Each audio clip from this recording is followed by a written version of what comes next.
سیدہ پاک کی ذات آپ ام الفقر ہیں اور مولا کائنات حضرت مولا علی شیخ خدا باب علم و حکمت شہر علم کا دروازہ اخی رسول وصی رسول مولا علی کرم اللہ وجہہ علیہ السلام آپ کو فرمایا آپ شاہی فقر ہیں۔ اب یہاں سے آگے بات یعنی یہ بڑی دل نشیں ہے اور بڑی توجہ طلب ہے۔ فرمایا یہ مقالہ میں اکٹھا کر کے پیش کرتا ہوں، درمیان میں نے کچھ تشریحات پیش کی۔ فرمایا چاروں خلفائے راشدین جناب صدیق و عمر عثمان و علی رضوان اللہ علیہ اجمعین چاروں فقر کے امام اور تاجدار ہیں، سیدہ پاک ام الفقر ہیں۔ فرمایا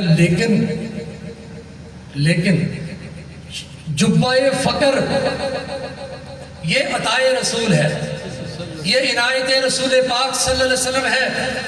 اور اس کا ذکر کرنے سے پہلے میں ایک ایگزامپل اور کوٹ کر دیتا ہوں تاکہ سمجھ آ جائے۔ میرے آقا صلی اللہ علیہ وسلم اللہ کی مملکت میں مالک الملک اللہ کے ملک میں مختار کل ہیں، جس کو جو چاہے جتنا چاہے جیسے نواز دے۔ سبحان اللہ، بے شک۔ اس پر مقالہ سنیے۔ شیخ فرماتے ہیں، ستارہ گونی اس کو دسر عزیز فرماتے ہیں، ہر مالک کا ایک مختار ہوتا ہے، ہر مالک کا ایک مختار ہوتا ہے۔ اور کون کہتا ہے مختار بے اختیار ہوتا ہے؟ اور کون کہتا ہے مختار بے اختیار ہوتا ہے؟ ارے مالک ہی نے تو مختار کو اختیار بخشا ہوتا ہے۔ سبحان اللہ، بے شک۔ آگے جو لکھا نا، خدا کی قسم ابلاغ کی حد ہے۔ فرمایا مختار کے مختار ہونے کے انکار کا مطلب ہے کہ تم نے مالک کے مالک ہونے کا انکار کر دیا۔ یہ ہے سیدنا مختار صلی اللہ علیہ وسلم۔ کون سی مختاریاں تم جانو گے؟ حضرت قتادہ کا ڈیلا نکل گیا، جنگ لڑتے ہوئے تیر لگا نا سائٹ سے، آنکھ باہر آ گئی۔ سرکار دو عالم صلی اللہ علیہ وسلم کی نظر پڑی، فرمایا قتادہ سے کہو ڈیلا اٹھا کر لائے۔ وہ آنکھ اپنی جگہ سے نکلی ہوئی تیر سے، آپ اندازہ لگائیں، تیر سے نکلی ہوئی آنکھ لعاب دہن مبارک لگایا اور اس کو وہاں فٹ کر دیا۔ فرماتے ہیں صحابی ساری زندگی آخری دم تک اس آنکھ کی نظر کم نہیں۔ اور تم کس شان مختاری، یہ کوئی ایک نہیں، ساری حیات پاک بھری پڑی ہے ساری حیات پاک۔ سیدنا ابو ہریرہ رضی اللہ عنہ اصحاب صفا کا کمانڈر عرض کرتے ہیں یا رسول اللہ آپ کی حدیث پاک سنتا ہوں، آپ سے قرآن سنتا ہوں، بھول جاتا ہوں۔ فرمایا چادر بچھاؤ۔ چادر بچھائی، ہوا سے ایسے لپ بھری، چادر پر اونڈیل دی۔ فرمایا چادر اکٹھی کر لو۔ اس کے بعد اپنے اوپر اوڑی۔ حضرت ابو ہریرہ فرماتے ہیں مجال ہے کوئی لفظ تا دور دی گل ہے کہ زیر زبر بھولی ہوئے۔ سبحان اللہ۔ کیا اس کی شرح کرو گے؟ عقل سے سمجھ آنے والی بات ہے؟ ہرگز نہیں ہے۔ سیدہ طیبہ طاہرہ حضرت عائشہ صدیقہ ام المومنین سلام اللہ علیہا، ایک دن ایک صحابی فوت ہو گئے، مجھے چونکہ بات یاد آ گئی مسرا دیتا ہوں۔ ایک صحابی کا انتقال ہو گیا، آپ صلی اللہ علیہ وسلم جنازہ پڑھانے کے لیے نا آپ پہلے گھر تشریف لائے، آپ نے وضو فرمایا اور آپ وضو فرما کے تیزی سے آپ تشریف لے گئے تو جو چادر مبارک حضور کے دوش پاک پر تھی نا جی، وہ چادر وضو کے لیے آپ نے وضو کرتے وقت آپ نے اتار رکھ دی وہاں پہ، تو تیزی میں آپ تشریف لے گئے، چادر گھر رہ گئی۔ اب کچھ دیر گزری، جنازہ ہوا، تدفین ہوئی، سرکار دو عالم صلی اللہ علیہ وسلم واپس گھر تشریف لائے۔ جب گھر داخل ہوئے تو جناب سیدہ عائشہ صدیقہ رضی اللہ عنہ نے آپ صلی اللہ علیہ وسلم کو سر مبارک سے لے کر پاؤں مبارک تک کئی دفعہ دیکھا، بہت سے دیکھا۔ فرمایا عائشہ کیا دیکھتی ہو؟ عرض کرتے ہیں اے اللہ کے رسول صلی اللہ علیہ وسلم آپ یہاں سے جب تشریف لے گئے ہیں تو آپ کے جانے کے بعد تو اتنی بارش ہوئی کہ جلتھل ہو گئی۔ دیکھتی یہ ہوں کہ آپ کے کپڑوں پر، آپ کے لباس پر تو بارش کا ایک قطرے کا نشان تک نہیں۔ کیا وہاں بارش نہیں ہوئی؟ فرمایا ایسا بارش تو کہیں بھی نہیں ہوئی، تم یہ بتاؤ کہ تم نے میرے جانے کے بعد کیا کیا؟ عرض کی یا رسول اللہ میں نے وہ آپ کی چادر اوڑھ لی۔ فرمایا یہ پھر بادلوں کے قطروں والی بارش نہیں تھی، یہ اللہ کے نور کی بارش تھی۔ سبحان اللہ سبحان اللہ یہ اللہ کے نور کی بارش تھی۔ محمد سر عبادت ہے، مجھے رہ رہ کے وہ شیر یاد آ رہا ہے، محمد سر عبادت ہے، کوئی رمز اس کی کیا جانے، شریعت میں تو بندہ ہے، حقیقت میں خدا جانے، کیا ہے کسی کے پاس کی بات۔ یہ تو میں بار اس نقطے پر میں نے بڑا غور کیا، یہ تو اصحاب رسول کا ظرف تھا، ان کی شان اور عظمت یہ تھی کہ انہیں اللہ نے حضور کی براہ راست حضوری عطا فرمائی ہوئی تھی، ورنہ کیفیات کبھی کبھی حد سے بڑھ جاتی تو مچل اٹھتے تھے۔ وہ ایک اونٹ آیا نا حضور کی بارگاہ میں، اب اس نے اگلے گھٹنے ٹیکے اپنا سر نبی پاک صلی اللہ علیہ وسلم کے پاک قدموں کے اوپر رکھ دیا۔ اب صحابہ کرام حاضر تھے تو اونٹ کا یہ جو ایکشن تھا وہ ایسے لگا جیسے اونٹ سجدہ کر رہا ہے۔ تو اب اونٹ نے کوئی شکایت کی اپنے مالک کی، آپ نے اس کے مالک کو بلایا، فرمایا تیری شکایت کر رہا ہے تو اس پہ۔ اب اونٹ چلا گیا تو ایک صحابی نے کہا یا رسول اللہ اگر اونٹ جیسے جانور کو یہ اجازت ہے کہ وہ آپ کو سجدہ کرے تو ہم تو آپ کے صحابی ہیں، ہمیں اجازت دیں ہم آپ کو سجدہ کریں؟ فرمایا نہیں، ہرگز نہیں، سجدہ صرف اللہ کی ذات کے لیے ہے۔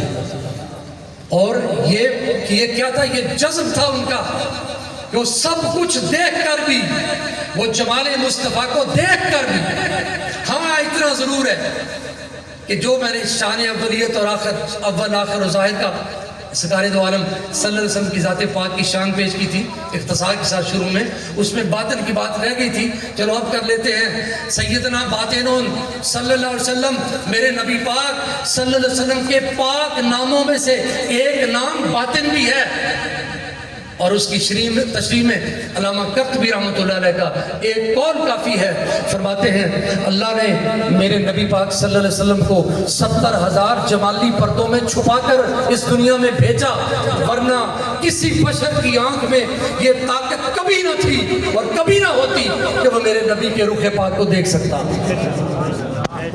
حضرت سیدہ عائشہ صدیقہ رضی اللہ عنہ سے جب پوچھا گیا کہ زنان مصر نے حضرت یوسف جمیل اللہ علیہ السلام کو دیکھا، انگلیاں کاٹ ڈالی، اگر اماں جی اگر وہ نبی پاک کو دیکھ لیتی تو وہ زنان مصر کا کیا حال ہوتا؟ تو فرمایا خدا کی قسم وہ دل چیر لیتی۔ یہ تو اللہ نے پردوں میں چھپا کر اپنے حبیب صلی اللہ علیہ وسلم کو دنیا میں مبعوث فرمایا۔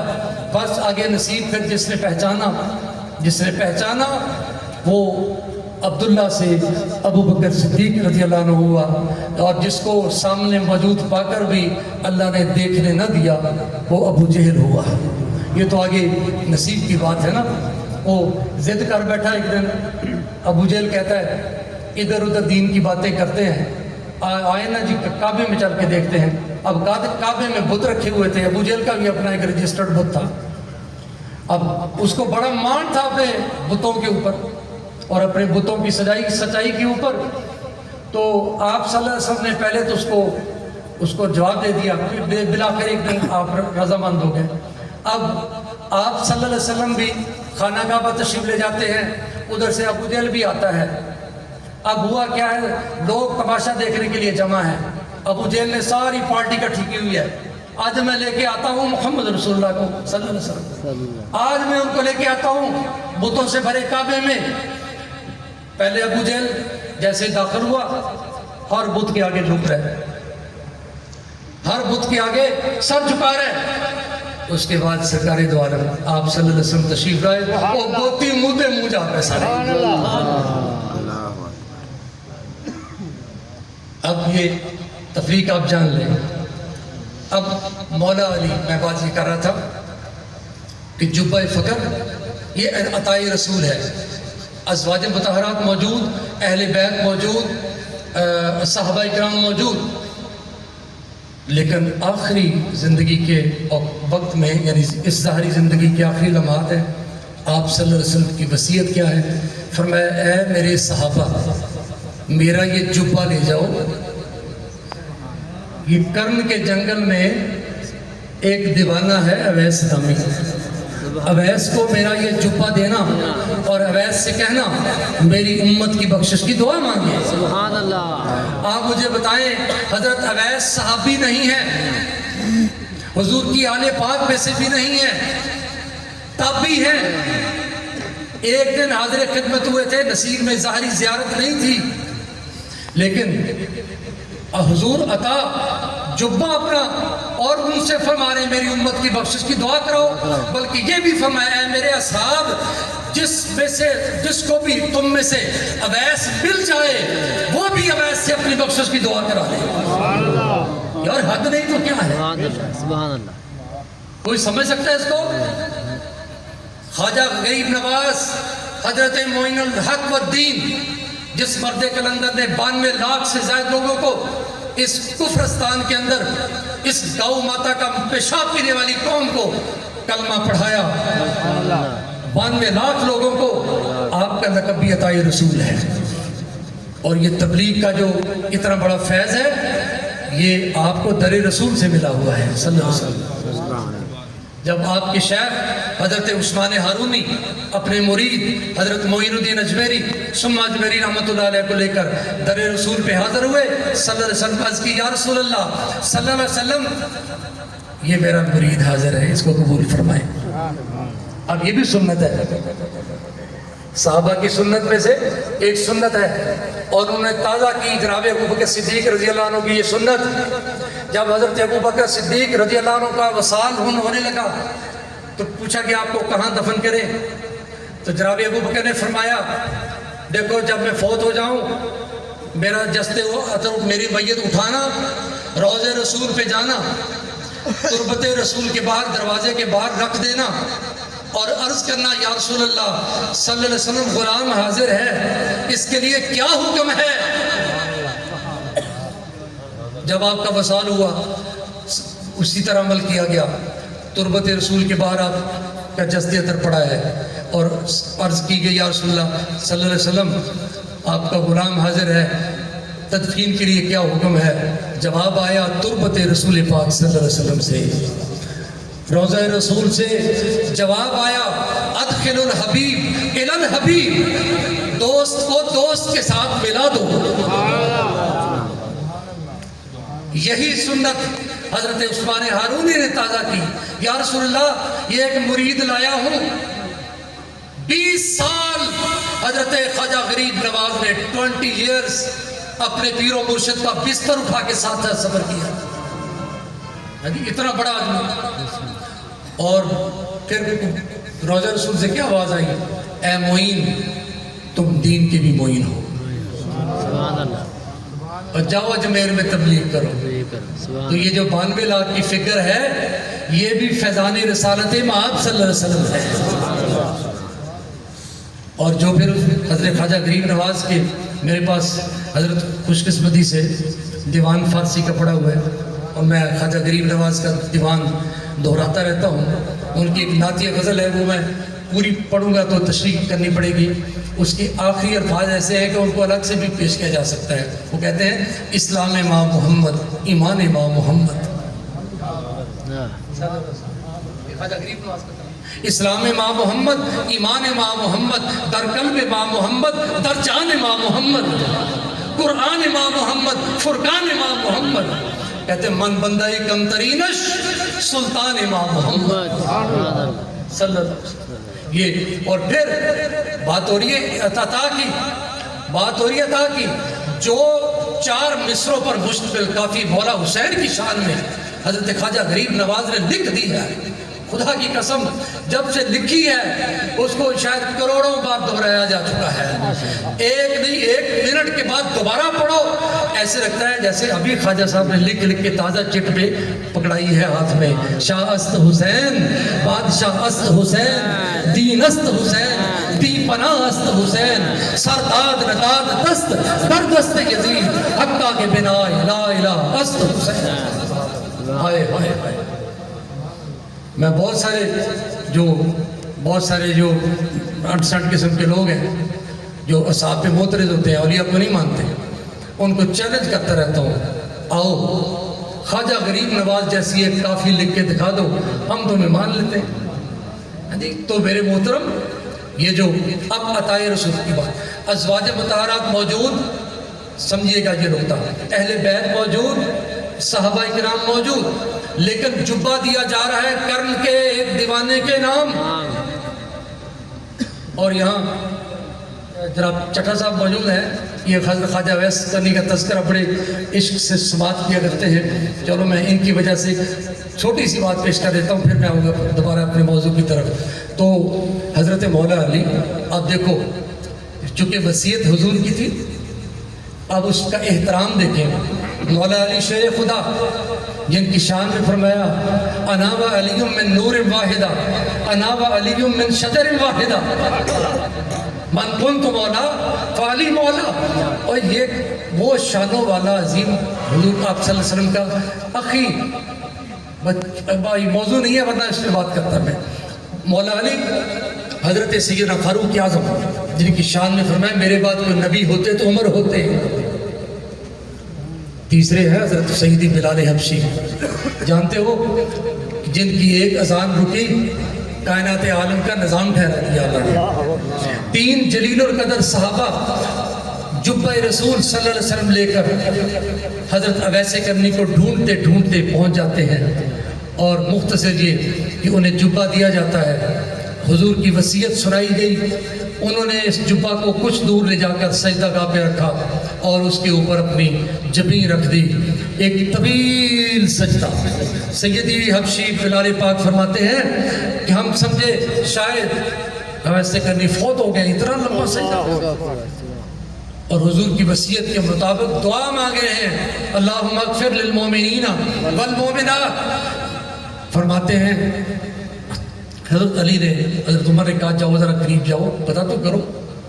قریب گئے، آواز دی، سجدے سے سر اٹھایا، فرمانے لگے اے سیدی بلال تھوڑی دیر اگر آپ اور نہ آتے نا تو میں حضور کی ساری امت بخشوا لیتا۔ اب بھی ہجے بھی آپ اللہ تعالیٰ نے قبیلہ ربیہ و مذر، یہ دو قبیلے تھے جن کی بکریاں بہت تھیں، ہزاروں نے لاکھوں میں تھی، اب بھی میرے اللہ نے قبیلہ و مذر کی دو قبائل کی بکریوں کی بالوں کی تعداد کے برابر حضور کی امت کی بخشش کا وعدہ فرمایا ہے۔ اب یہ ہے عطائے رسول صلی اللہ علیہ وسلم، خلفاء موجود، اور اس عطا کو ذہن میں رکھیے گا۔ میں نے صرف جو اگلی کی اصل بات پیش کرنے کے لیے میں نے تمہیداً یہ چند باتیں پیش کی۔ اب فرمایا خلفائے راشدین فقر کے امام اور تاجدار، حضرت سیدہ پاک سلام اللہ علیہ حضرت زہرا بنت رسول صلی اللہ علیہ وسلم، آپ ام الفقر، فرمایا لیکن فقر کا جبہ عطائے رسول ہے، فقر کا جبہ حضرت مولا علی علیہ السلام کو عطا کیا گیا۔ اس کو میں اور بھی تھوڑی سی سمجھنے کے لیے عرض کر دوں، اگر آپ اس کو کسی بھی بڑی یونیورسٹی کے سٹرکچر سے آپ سمجھنا چاہیں تو ایک ڈپارٹمنٹ ہوتا ہے، اس کے ڈین ہوتا ہے، پھر نیچے چیئرمین ہوتے ہیں، ڈین جو ہوتا ہے وہ اس کا سپر ہیڈ ہوتا ہے۔ تو اگر اس اندازے میں دیکھیں اس ریفرنس سے تو صداقت ایک شعبہ ہے، دین تو حضور ہی ہے، چیئرمینی حضرت ابوبکر کے پاس ہے، عدالت ایک ڈپارٹمنٹ ہے نبوت کا، مالک تو حضور ہے، لیکن چیئرمینی سیدنا فاروق اعظم کو بخشی ہوئی ہے، سخا اس کی چیئرمینی حضرت سیدنا عثمان غنی کو بخشی ہوئی ہے، خاموش محبت ویسے کرنی کو، اذان کا ڈپارٹمنٹ اس کی بادشاہی سیدی بلال حبشی کو، یہ صدی بصدی کرن بکرن آگے آئے، مراقبہ توحید افعالی حضرت جنید بغدادی کو، اگر جلال دیکھنا ہے صابر کلیری کو، جمال دیکھنا ہے نظام الدین محبوب الہی کو، زہد دیکھنا ہے بابا فرید مسعود الدین گنج شکر کو۔ تو یہ وہ مظاہر ہیں، ڈیمانسٹریشنز ہیں عنایات کی۔ اب یہ جبہ فقر کا جبہ اللہ تعالیٰ نے اللہ کے حبیب صلی اللہ علیہ وسلم نے مولا علی کو عطا فرمایا۔ اب مولا علی کے بعد وہ 12 امام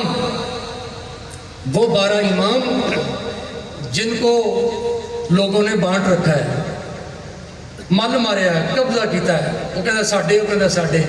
وہ کبھی آفاقی چیز بھی کسی قید میں لائی جا سکتی ہے؟ جن کا کوئی نہ ہو نا، اللہ کی قسم وہ ان کے ہوتے ہیں، ہمارے تو ہیں ہی۔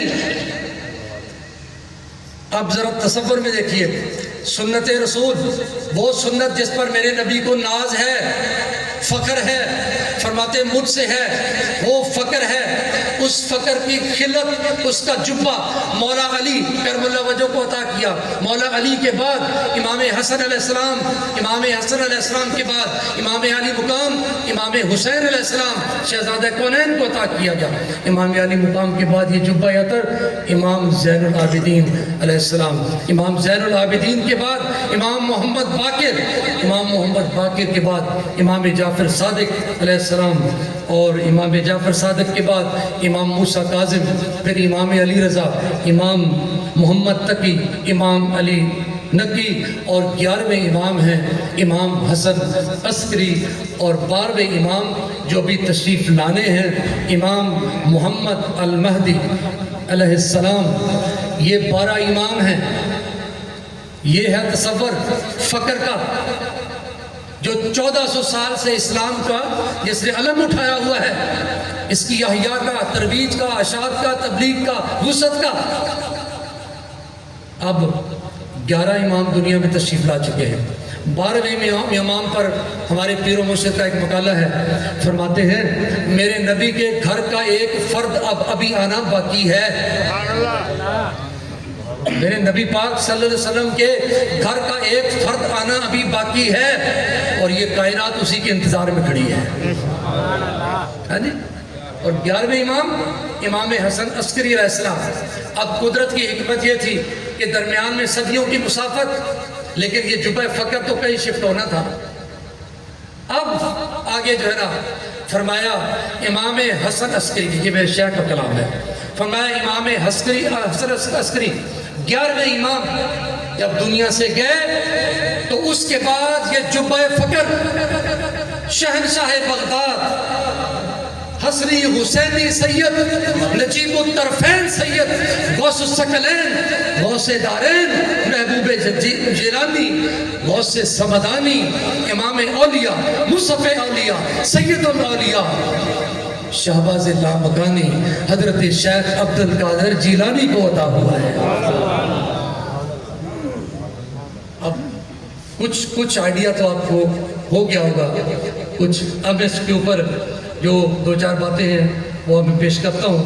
اور یہ بھی فرمایا، مقالہ بھی ہے ہمارے شیخ کا، فرمایا حضرت شیخ عبد القادر جیلانی پیران پیر دستگیر ملت، آپ اس امت کے قطب الارشاد ہیں، اور آپ کا یہ مقام و مرتبہ قیامت تک کے لیے ہے۔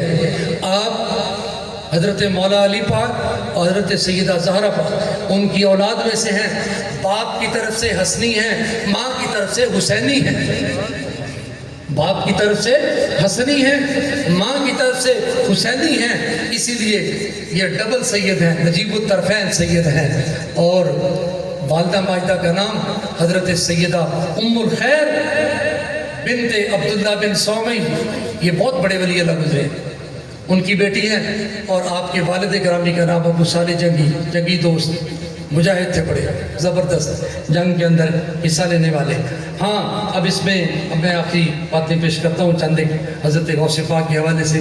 اس میں مجھے ایک روایت یاد آ رہی ہے اور بڑی مزے کی ہے، ذرا سوچئے گا، غور کیجئے گا۔ وہ میں کل پرسوں ایسے بیٹھا حضرت تذکرہ پڑھ رہا تھا، تو مجھے سیدنا شیخ عبد القادر جیلانی حضور پیران پیر کی ایک قول میرے سامنے آیا، میں نے زندگی میں پہلی بار پڑھا، آپ کو سنا دیتا ہوں۔ تو فرمایا کہ ایک رات مجھے اماں جان حضرت سیدہ طیبہ فاطمہ الزہرا بنت رسول صلی اللہ علیہ وسلم کی خواب میں زیارت ہوئی تو مجھ سے امی جان فرمانے لگیں کہ دیکھو حسن اور حسین کی شہادت کے بعد اللہ نے ہمیں وعدہ فرمایا کہ ہمیں تم تاری نسل سے 2 بیٹوں کو اس منصب کی جانشینی عطا کروں گا. تو پھر اللہ نے فرمایا ایک تم ہو اور دوسرے صابر بیا علاؤدین علی احمد کلیری ہیں. سبحان اللہ. تو اس روایت کے تناظر میں میں ایک کشف الغیوب یہ ایک مکتوب ہے اور یہ لکھا ہوا ہے امام علی مقام کے پوتے حضرت امام جعفر صادق علیہ السلام کا. یہ مکتوب نتاب اور اس کو ہمارے پیر و مرشد نے اپنی کتاب تذکرہ انوار صابری کے ابتدا میں اس کو تحریر فرمایا. ہوا کیا تھا اور سوچو ذرا کہ کیا صرف اس دنیا میں آنے کے بعد ہی سب کچھ ہو رہا ہے یا اس دنیا میں آنے کے بعد ہی خدا نہ خواستہ یہ جو آج کا جدید دور کا یہ علم ناقص کا مارا ہوا اسکالر وہ جی 40 سال کے بعد نبوت ملی. لا حول ولا قوت. جی فرمایا میں تو اس وقت بھی نبی تھا جب آدم ابھی مٹی اور گارے میں تھے. بلکہ ابھی جو میں نے روایت پیش کی تھی کہ نور محمدی نے کہا لا الہ الا اللہ, اللہ نے فرمایا محمد رسول اللہ, وہ تو اس وقت رسول تھے, آپ تو اس لمحے. اس لیے حضرت میلاد کا تصور صرف 12 ربیع الاول تک محدود نہیں ہے. یہ تو آپ بجسم مبارک لباس بشریت میں ملبوس ہو کر دنیا میں آئے. اس کا اصل کانسیپٹ اس لمحے کے ساتھ ہے جو مکان و زمان کی حدود اور قیود سے بھی آزاد ہے, اور وہ نور محمدی کی تخلیق کا لمحہ ہے. اس کا کانسیپٹ ہم نہیں دے سکتے سوائے اس کے کہ یہ جو حدیث ہم نے سنی ہے, جبرائیل سے پوچھا تیری عمر کتنی ہے, انہوں نے کہا یا رسول اللہ 72,000 سال کے بعد ایک تارا چوتھے حجاب میں چمکتا تھا, میں نے اس کو 70,000 بار دیکھا. فرمایا وہ اے جبریل مجھے رب کی عزت کی قسم وہ تارا میں ہوں. اس پر میرے پیر و مرشد فرماتے ہیں 70,000 کو 72,000 سے ضرب دو 5 ارب 4 کروڑ سال بنتے. یہ تو جبریل کی ایک اپروکسیمیشن ہے, باقی اللہ جانے, اللہ کے رسول جانے. اب یہ بات ازلی ہے. حضرت امام جعفر صادق علیہ السلام فرماتے ہیں کہ ایک رات میں شب جمعہ تھی, جمعرات اور جمعے کی درمیانی رات, میں درود پاک پڑھنے میں مصروف تھا. میرے اوپر نیند کا غلبہ ہوا جو کبھی ہوتا نہیں تھا. فرماتے ہیں میں اٹھا, میں نے وضو تازہ کیا, میں پھر آ کے بیٹھ گیا. پھر میں نے پڑھنا شروع کیا, پھر نیند آنے لگی. اب آگے تیسری بات فرماتے ہیں میں تیسری بار جب آ کے بیٹھا تو پھر جب غنودگی طاری ہوئی تو میرے باطن سے مجھے الہام ہوا. یہ باتیں بڑی کام کی ہے. یہ میرے باطن سے مجھے الہام ہوا کہ تمہارا سو جانا جاگنے سے اس وقت بہتر ہے. فرماتے ہیں میں لیٹ گیا, میری آنکھ لگی. اب میری آنکھ لگی ہے تو میں کیا دیکھتا ہوں کہ میرے پاس صحابی رسول حضرت انس بن مالک رضی اللہ عنہ وہ میرے پاس تشریف لاتے ہیں اور مجھے فرماتے ہیں تمہیں رسول اللہ صلی اللہ علیہ وسلم بلا رہے ہیں. میں ان کے ساتھ ہو لیا. میں ایک بڑے میدان میں پہنچا. سرکار دو عالم صلی اللہ علیہ وسلم ایک تخت تجمل پہ تشریف فرمائے اور فرماتے ہیں کل کے کل انبیاء موجود ہیں. کل انبیاء موجود ہیں, اہل بیت اطہار کے افراد موجود ہیں, اصحاب رسول کی ایک کثیر تعداد موجود ہے. اور آپ صلی اللہ علیہ وسلم کو فرماتے ہیں میں حاضر خدمت ہو کر میں نے آداب محمدی میں بجا لایا. اور اس کے بعد میں نے مجھ سے حضور مخاطب ہوئے. آپ صلی اللہ علیہ وسلم نے مجھ سے کہا کہ اے جعفر تیری زندگی کے صرف 3 دن باقی ہیں. 3 دن کے بعد تم بھی ادھر ہی ہوگے. تمہیں بلایا اس لیے ہے کہ آج کی اس مجلس میں جو تم دیکھو اس کو تم آئندہ اور قیامت تک کے لیے لوگوں کے لیے اس کو قلم بند کر کے لکھو. پھر فرماتے ہیں امام جعفر صادق میں نے کیا دیکھا. ابھی یہ بات ہو رہی تھی کہ 2 روحیں 2 ارواح اللہ کے خاص نور میں لپٹی ہوئی نبی پاک صلی اللہ علیہ وسلم کی خدمت میں حاضر ہوئی. ایک روح کو آقا کریم صلی اللہ علیہ وسلم نے اپنے دائیں طرف اپنے زانوں پہ بٹھا لیا. دوسری روح کو آپ نے اپنے بائیں طرف بٹھایا. جناب عمر موجود تھے نا, حضرت فاروق اعظم رضی اللہ عنہ عرض کرتے ہیں یا رسول اللہ آپ بڑی خوش بخت روح ہیں, یہ کون ہے؟ کن ہستیوں کی؟ اس وقت سرکار دو عالم صلی اللہ علیہ وسلم مخاطب ہوئے اور آپ کا جو خطاب تھا وہ براہ راست مولا حسن اور حسین سے تھا. حسنین کریمین کی طرف اشارہ کر کے فرمایا کہ جب روز ازل تمہاری شہادت پر، یعنی امام حسن اور امام حسین، تمہاری شہادت پر اللہ نے میری رضامندی چاہی. خدا چاہتا ہے رضائے محمد، میری رضامندی. تو فرمایا میں راضی تو ہوا، لیکن مجھے خیال آیا اب یہ کب کی بات ہو رہی ہے، کہاں بات ہو رہی ہے، یہ ازلوں کی بات ہے. فرمایا اس وقت مجھے خیال آیا کہ اگر میرے حسن اور حسین شہید ہو گئے تو اسلام کا کیا بنے گا، اس دین کا کیا بچے گا، کیا بنے گا. تو مجھے بارگاہ الہ سے یہ خوشخبری دی گئی کہ اے حبیب صلی اللہ علیہ وسلم آپ گھبرائیں مت، آپ کے ان دو نواسوں کی شہادت کے بعد آپ کی امت میں دو روحیں ایسی پیدا کروں گا کہ جن کی برکت سے یہ دین قیم بن کر قیامت تک قائم و دائم رہے گا. فرمایا یہ جو تم میرے دائیں زانوں پر روح ہے یہ عبد القادر جیلانی کی روح ہے، اور جو میرے بائیں زانوں پر روح ہے یہ علی احمد صابرپیا کلیری کی روح ہے. سبحان اللہ.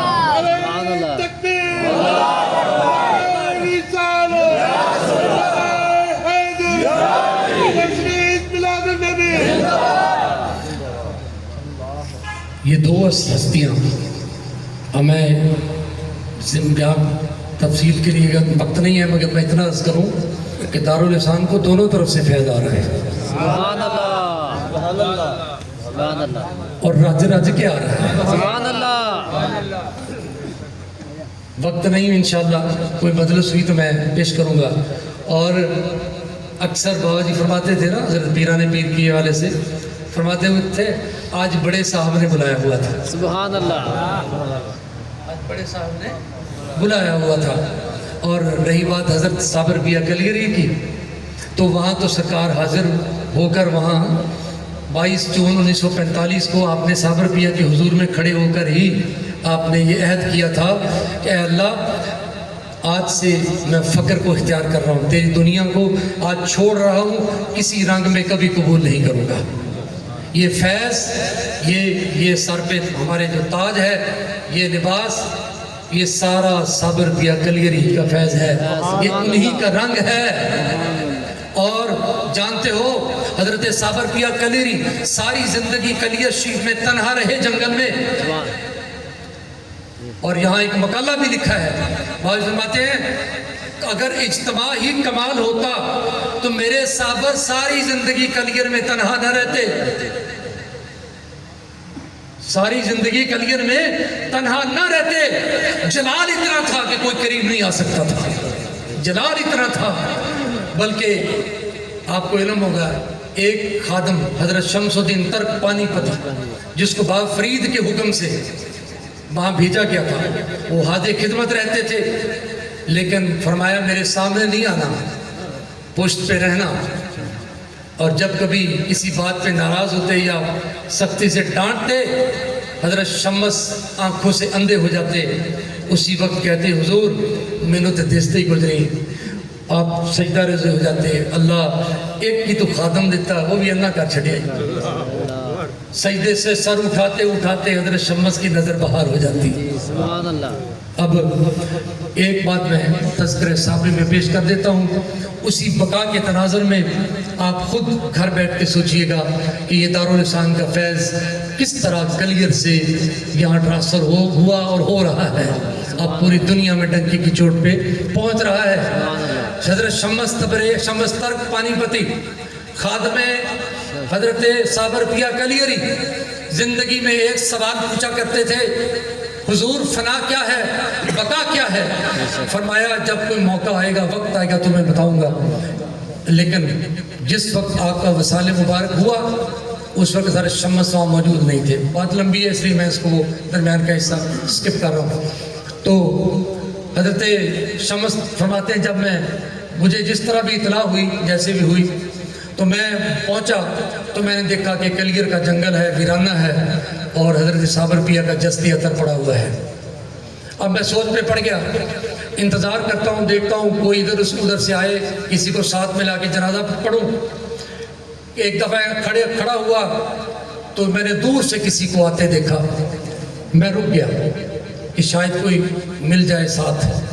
وہ نقاب پوش شخص جس نے چہرہ ڈھانپا ہوا تھا وہ قریب آیا، میت کے قریب اسے سواری روکی، نیچے اترا، خود آگے کھڑا ہوا، مجھے اشارہ کیا پیچھے کھڑے ہو جاؤ۔ اس نے نماز جنازہ پڑھائی، پڑھانے کے بعد اسی طرح اپنی سواری کے اوپر بیٹھ کر روانہ ہونے لگا۔ فرماتے میں نے دوڑ کے رکاب تھام لی، میں نے کہا حضور وہ تسی کون ہو؟ کل لوگ قیامت کے دن لوگ مجھ سے پوچھیں گے کل کہ تیرے پیر کا جنازہ کس نے پڑھایا تھا، میں کیا جواب دوں گا؟ آپ کون ہیں؟ حضرت شمس فرماتے ہیں اس وقت اس نقاب پوش نے چہرے سے نقاب ہٹایا اور اپنی ہی میت کی طرف اشارہ کیا۔ فرمایا شمس تو مجھ سے زندگی میں پوچھا کرتا تھا فنا کیا ہے، بقا کیا ہے، وہ جو پڑی ہے فنا ہے اور یہ جو دیکھ رہی ہے بقا ہے۔ سبحان اللہ، اب اس تناظر میں بابا فرید رحمت اللہ علیہ کا ایک قول پیش خدمت ہے۔ فرماتے ہیں جیسے جیسے وقت گزرے گا میرے صابر کا جلال جمال میں بدل جائے گا، اور خدا کی قسم وہ بدلا ہوا جمال ہمیں جمال شیخ ابو انیس کی ذات پاک قدس سر العزیز۔ یہ سارا انہی کا جمال ہے، انہی کے در اقدس پہ کھڑے ہو کر آپ نے فقر کا اعلان فرمایا تھا۔ امروز شاہ شاہاں مہمان شدست تمہارا، جبریل با ملائک درمان شدست تمہارا، ما خانہ جہارا بسیار سیر کر دیں، اے شیخ بت پرستی ایمان شدست تمہارا، احمد علی احمد بر عاشقاں جنت و دوزخ حرام است، احمد بر عاشقاں جنت و دوزخ حرام مست، ہر دم رضائے جانا رضوان شدہ است تمہارا۔ ان کی جنت وہ نہیں، ان کی جنت یہ ہے کہ محبوب کی رضا ہی ان کی جنت ہے۔ تو میں واپس آتا ہوں اس پہ کہ جس دور میں حضرت غوث پاک سرکار کا یہ جو دور ہے اس کے اندر تصوف کے حوالے سے خاص طور پہ یہ عروج تقریباً آ چکا تھا، اور اس دور سے ذرا پہلے حضرت داتا گنج بخش فیض عالم 455 ہجری میں مثال ہوتا ہے، اور 430-35 میں آپ نے کشف الموجود لکھی ہے۔ تو حضرت سلطان ابو سعید ابو الخیر، اس کے علاوہ اس میں ابو القاسم قشیری رسالہ قشیریات تصوف کے اوپر بہت بڑا، تو یہ چند ہستیاں اس سے پہلے گزر چکی تھیں، لیکن حضرت پیران پیر جو ہے نا اس دور میں آئے، آپ کا یہ دور بنتا ہے 1077 عیسوی سے لے کر 1166 تک، یہ آپ کا دور مبارک ہے۔